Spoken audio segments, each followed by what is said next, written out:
Okay, so today we are looking at something pretty interesting. We're going to be diving into how cognitive science is changing the game, literally, Yeah. when it comes to elite sports performance. And there's some fascinating stuff here. You shared a bunch of notes and articles, and it looks like we even have a surprising connection to law school in here. Yeah, exactly. The whole idea of cognitive coaching that you pulled out. It's like the athlete isn't just a skilled, physical machine anymore. Right, they gotta be thinking, adapting problem solvers. So what we're going to try to do today is pull out the big takeaways from all the stuff you sent, kind of connect the dots, and hopefully give everyone listening a really good understanding of this whole new approach to training. Where do you want to start? Well, jumping right in, one of the most interesting things is this comparison to the way lawyers are trained, this whole idea of issue spotting.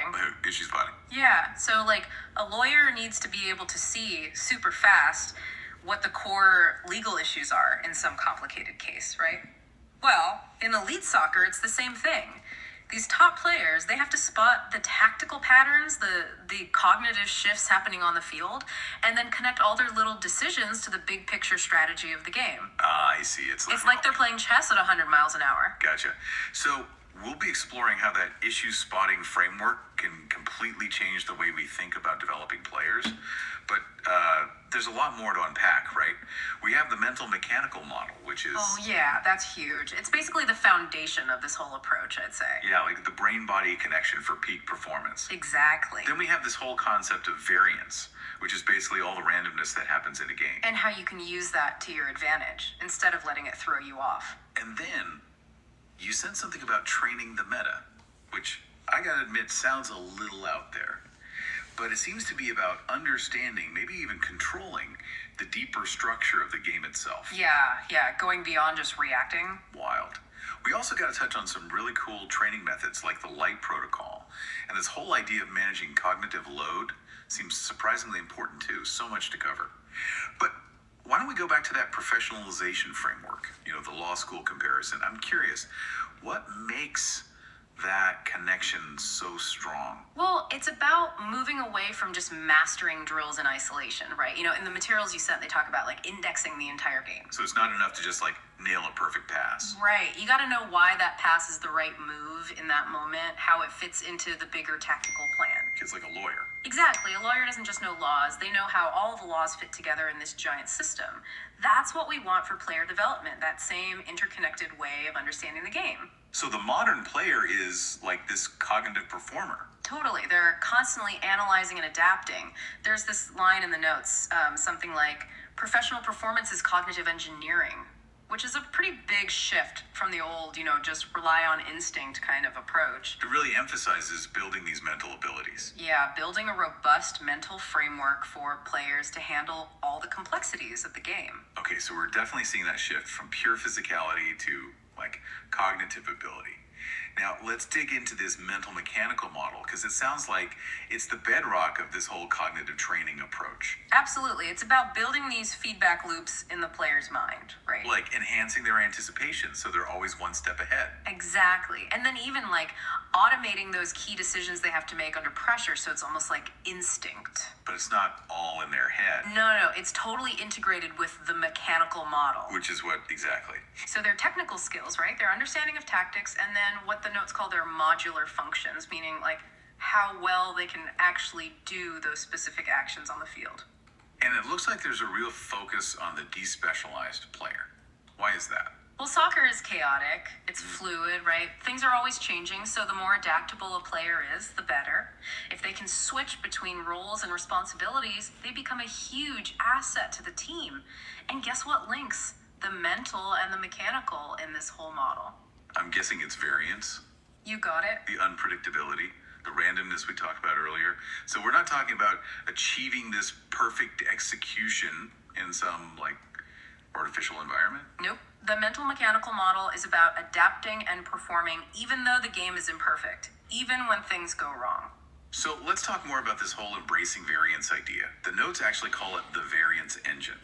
That sounds pretty fundamental. It really is, and it's fascinating to think about where it comes from. The sources point to, like, the biological roots of variance, right? Like how our brains are wired. Yeah, like evolutionarily. The argument is that the human brain didn't evolve to be, like, hyper accurate in one specific skill. So instead of being like the absolute best at one thing, Right. humans are better at adapting to lots of different stuff. Exactly. Being good enough at a bunch of things helped our ancestors survive.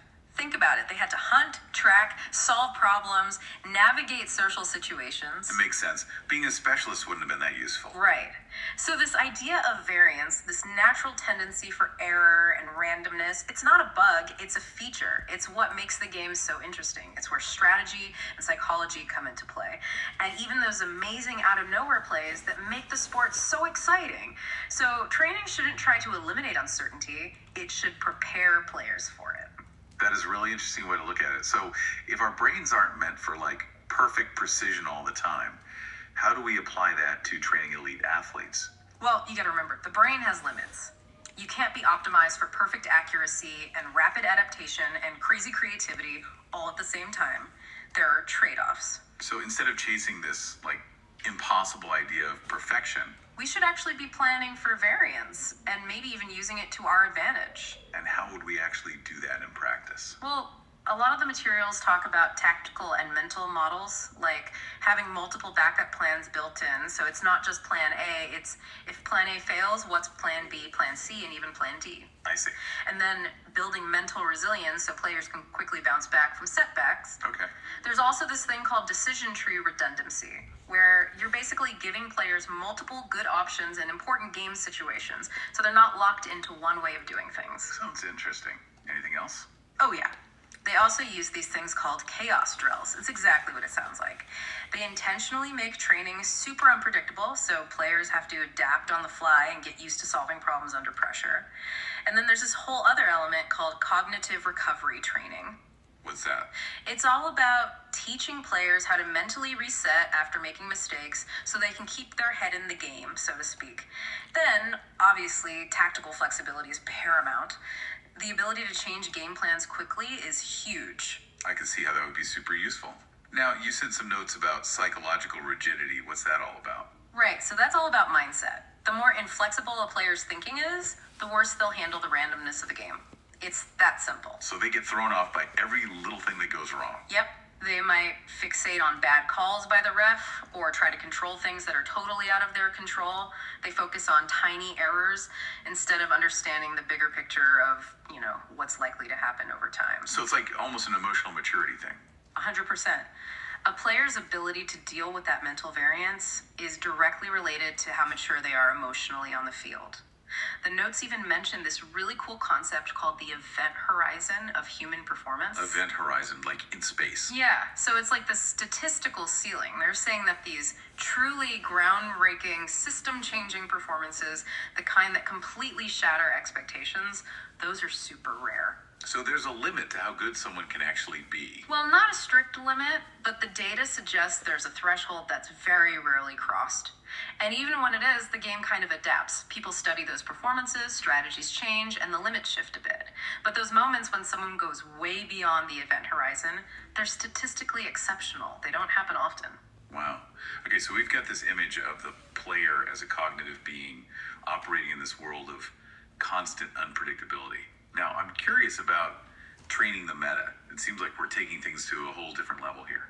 Yeah, we are. So the meta, it's like the game behind the game, right? The hidden structure, the patterns that dictate how things usually play out. So it's not just about the current best tactics. It's about understanding why those tactics work. And how you can disrupt them or even create new ones that change the whole game. Wow. So you're trying to find weaknesses in the dominant strategies or even develop entirely new approaches that flip the script. Exactly.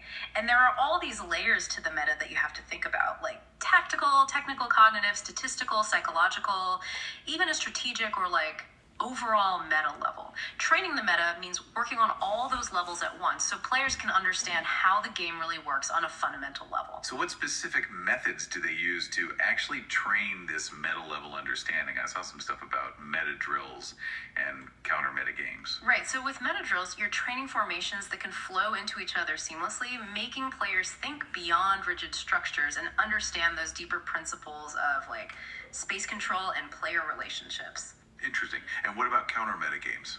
Those are set up to mimic common meta level strategies, like a high pressing defense.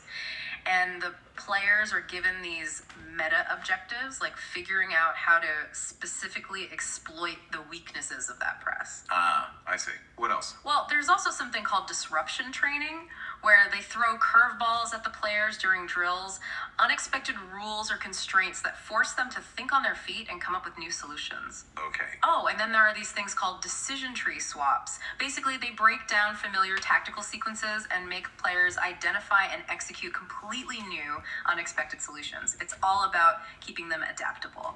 So you're basically trying to cultivate this meta awareness, right? Like not just reacting to what's happening, but seeing the deeper currents of the game and maybe even like manipulating the structure itself to your advantage. You got it. It's about building a meta mindset in these players. How do you do that? By training meta reactions, that's the ability to adapt to these big meta level shifts and then ultimately helping them make meta decisions choices that actually influence the whole flow of the game. The goal is to have players who don't just solve problems, they create problems for the opponent to solve. That's wild. All this high-level thinking, it seems like it would be so mentally taxing. How does it all affect the player's cognitive resources? And how does this all tie into cognitive load and executive functioning? Right. Well, this is where understanding cognitive load theory gets super important. The notes you sent even mention Miller's Law. I don't know that one. It basically says that our working memory can only hold a small amount of information at once, like 7 plus or minus 2 things. So, not that much. Not at all. But on the soccer field, players are hit with way more information than that. And when their cognitive load gets too high, it messes with everything. Their decision making gets worse, their skills get sloppy, even their physical performance suffers. And their tactical awareness goes down the drain. So, if a player's brain is overloaded, they're going to make mistakes. Left and right. A bad pass here, a slow reaction there, even getting tired faster because of all the mental strain.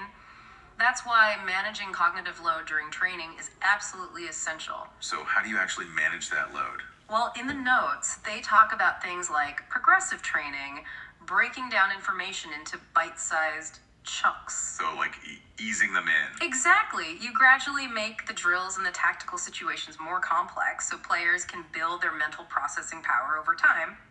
And chunking means you group related pieces of information together so it's easier to handle. Okay, that makes sense. Another big one is simulating realistic game situations during practice, which lets players get used to handling multiple cues in a safe environment. And then obviously you need to give good targeted feedback and also encourage players to think about how they make decisions, not just what the outcome is. Then, of course, you want combined physical and cognitive training. So they can think clearly even when they're exhausted. Precisely. I also saw something about heuristics, those mental shortcuts, and automating certain skills and decisions while also using strategic restrictions during training. How does that all fit in? So heuristics, those are basically mental shortcuts that come from experience.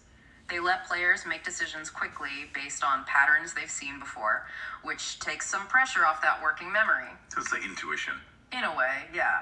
And then there's automation, which is about practicing those fundamental skills and basic tactical responses so much that they become second nature. That frees up mental space for the more complex stuff. And the strategic restrictions in training, well, those force players to actually develop and refine those mental shortcuts within a specific game context. I see. It's all about making the game more efficient for them, mentally. Exactly. And you can even measure this stuff. Like, there are these things called SSPO-AM efficiency ratings. It's all about how efficiently a player carries out their organized game plan. But even more fundamentally, improving organized executive function is huge.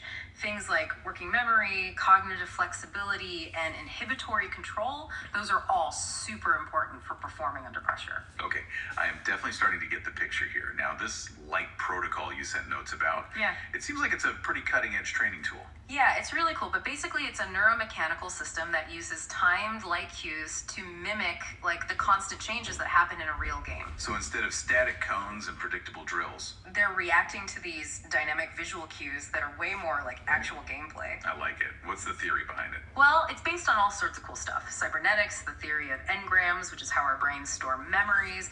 They're even using like the latest research on how the brain makes and changes decisions mid-movement, and then obviously principles of attention cueing and neuroplasticity. Wow. So basically you're training the brain to react super fast to those like emergent decisions, forcing quicker and more adaptable responses. Exactly. So how does this fit in with everything else we've been talking about? Well, it works hand in hand with that mental mechanical model because it helps automate that link between what players see and what they do, making their decision making super smooth under pressure. So they can execute their game plan more efficiently. Yes, and it also supports that whole variance engine idea because it's constantly forcing players to adapt when those light cues change unexpectedly. That builds their resilience to, the randomness of the game. Okay. What else? Well, it also connects with training the meta because it helps to rewire those tactical heuristics I was talking about earlier. Basically, it trains players to anticipate those light cues, which makes them much more flexible at the meta level, changing their approach based on subtle shifts in the game. The main focus of the light protocol is really about rehearsing adaptation over and over and perfecting what they call change of decision mechanics. So being able to change course quickly and efficiently when something unexpected happens. You got it, Ari. Amazing. We've gone through a lot here, from the cognitive demands of the game to all these specific training techniques. It seems like it all comes together in this like master plan, the player blueprint. Can you tell me more about that? Yeah, so the player blueprint that your materials describe, it's the philosophical and practical foundation of all this cognitive coaching stuff. It's like the grand plan, the mental model, the meta framework, it's everything.